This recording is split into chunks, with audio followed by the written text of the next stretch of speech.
Así que me tengo que ir.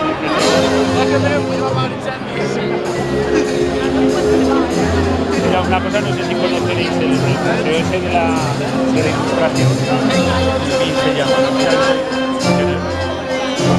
Es una historia del mundo. Está ahí. ¿Cómo se llama? MOV.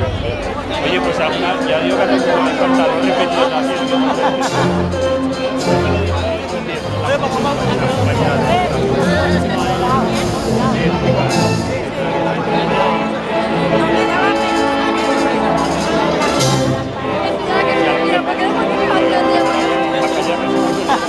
Aunque ya nos callará ella, ya nos calló.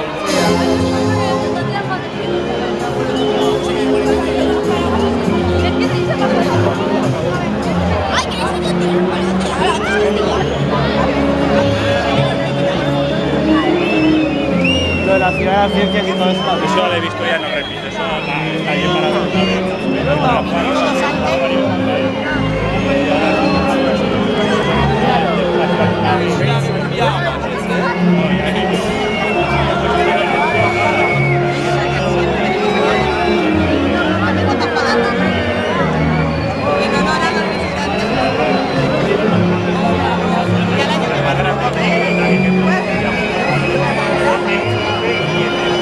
vamos, que está ahí lo puse en los números porque tenía un teléfono que hace años pero no era una caja particular. De verdad que...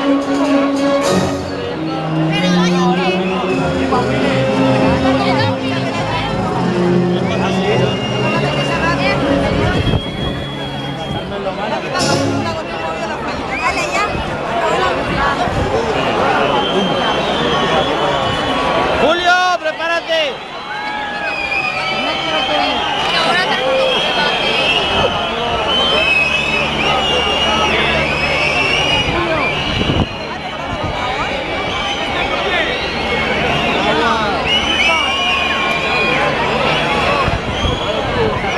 No la suspenderán por esto, no, estoy muy pero esto no es nada. A ver.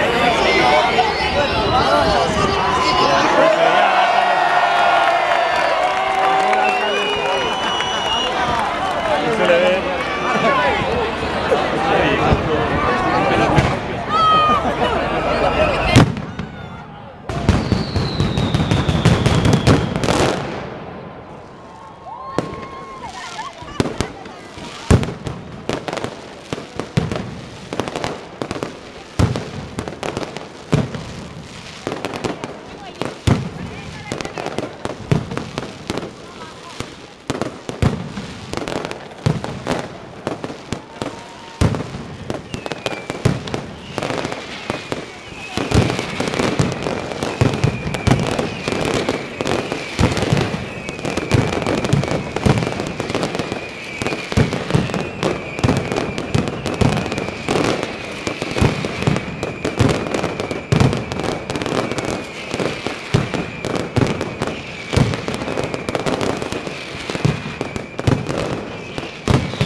A la amiga que estaba dando los datos.